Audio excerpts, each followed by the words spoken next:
I don't know what my goals are.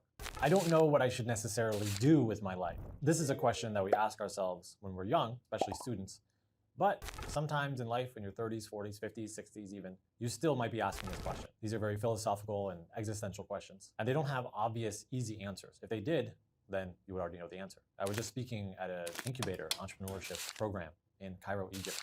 And I was talking to a lot of the students who were just graduating, and they had this question. Even though they had ideas for their businesses, some of them had started their businesses, there was still this worry, this deep down uncertainty that maybe I'm doing the wrong thing. Maybe I'm not sure why I'm here. And that can be tough. So what I recommend whenever you're thinking about your goals is, one, think really, really big and do not limit yourself. Thought experiments are often very good ways of cutting through your own mind's clutter. So asking yourself a question like, if I was given $5 billion tomorrow, what would I do? How would I impact the world? You might imagine yourself going on a traveling spree. You might buy a nice house. You might go to the beach. You might visit Paris. And that would be fine for a year, maybe 2 years, maybe 3 years. Maybe you get really into Formula One racing and follow them around. But eventually, it's going to come back down to, why am I here? What's my purpose in my life? And the answer is to help people in some way, to move the needle of society in some way, to help a community, to make the world a better place. I fundamentally believe that deep down, most people, especially the ones that are listening to this, that have found me, are good. They're fundamentally good. And so you too, I believe, are good.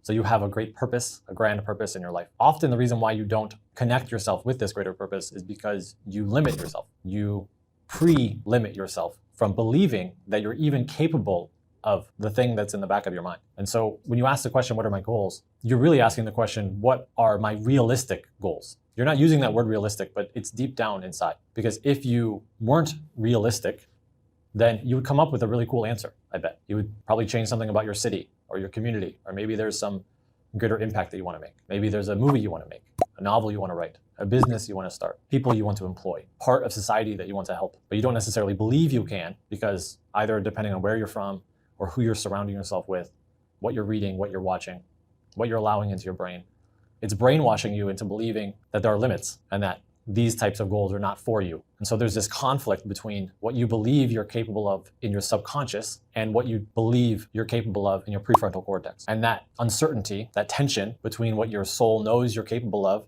and what your brain and what your societal conditioning tells you you're capable of, creates conflict. And that conflict makes it difficult to make a decision. So I go back to the thought experiment.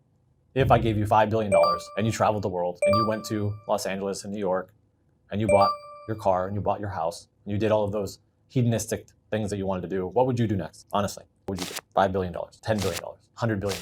What would you do? You're going to come up with something. I recommend journaling about it. I recommend meditating on it, journaling about it every day for a while. I do this often when I travel. In airplanes, Wi-Fi is often spotty. And so I have some time with myself and I open up a journal and I write about how I'm feeling right now, where my businesses are at, where I want them to go. But I always journal about the bigness of my dreams. And as I've gotten older, they get bigger and bigger.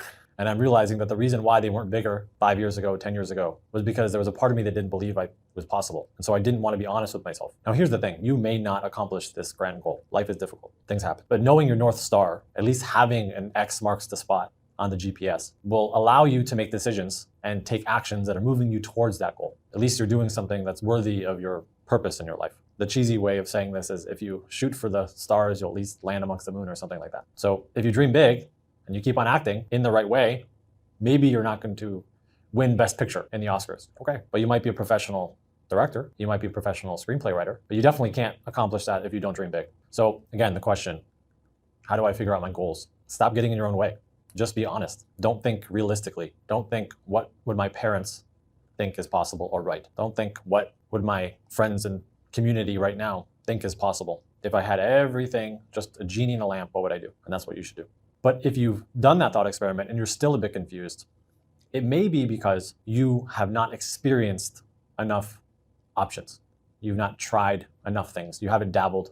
You haven't tasted. That's often when you're younger, or if you lived in one location your whole life and haven't really traveled, or maybe you're not a big reader, and so you're experiencing the same types of mindsets and ideas over and over and over again, and nothing is really exciting or sparking your joy. In that case, it's going to be difficult to have a big goal, a big purpose, because you don't feel like you have a method. You feel like you don't have a way, a path, a passion that you can pursue, something that will keep you motivated when it's difficult, because it will inevitably be difficult. In that case, I recommend open up your mind a bit and try new things. and be okay with failing. Make it a habit. Every week I'm going to try one new thing. This week I'm going to try baking.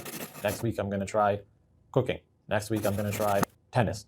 Next week I'm going to try reading. Next week I'm going to try copywriting. Next week I'm going to try whatever it may be. And eventually there's going to be something that feels grand. It feels like you've connected the dots. There's a spark. That's it. Whenever you find that, then draw that to its end and attach that to this greater purpose. And there's probably an answer. Good luck. So let's say you have a goal in mind. How do you achieve it? Especially and probably when a lot of people around you don't believe in you.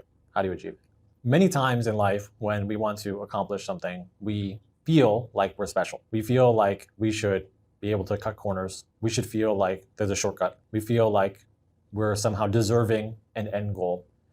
We feel like we are entitled to moving faster than everyone else. So whenever you're trying to accomplish a goal, the number one priority, the number one soft skill that you need to acquire is patience. Patience combined with humility, that you're not going to be very good, and that's okay, combined with discipline. So if you're very patient, you're incredibly disciplined with your actions and your practice, and you're humble along the way, so you're aware of the need for constant feedback, then eventually over time you will reach your goal. It's inevitable. The problem is that you're impatient. The problem is that you want it now, especially in our modern society where we get dopamine and epinephrine and these chemicals, serotonin, that are blasting off all the time from simple things like cheap pizza and chocolate, internet, YouTube shorts, and TikTok and Instagram, and having a cigarette break with your friends. It's very easy to get distracted by the momentary pleasures of now, especially when the things that are necessary to accomplish your goals aren't as fun.